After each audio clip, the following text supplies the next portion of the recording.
Возење со 290 км на час на автопатот Тетово-Гостивар. Се нижат рекорди на пребрзо возење кое станува се поактуелно и сето тоа јавноста го гледа на социјалните мрежи.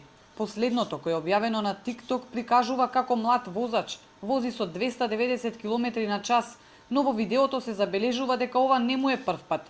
Колку контролира и казнува МВР.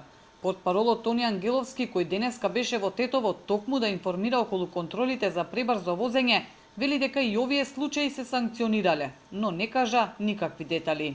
Постојано ги санкционираме сите прекршоци, меѓу другото и овие за кои што прашувате. Значи, токму затоа и сме присутни особено на автопатиштата и ги санкционираме овие прекршоци. За сите кои што ќе го прекршат законот, следи соодветна казна. Полицијата вели дека контролира и казнува, но и покрај ова се чини секој вози со каква брзина си сака. Само вчера полицијата открила близу 100 случаи каде се возело пребрзо. Во текот на вчерашниот ден на автопатот Скопје-Тетово имаме изречено 88 мерки за возење со брзина поголема од дозволената. МВР засега не планира други активности, освен контролите и апелите да се вози внимателно и со почитување на правилата. Но прашање е колку ова има ефект, со оглед што секојдневно гледаме трки низ улиците.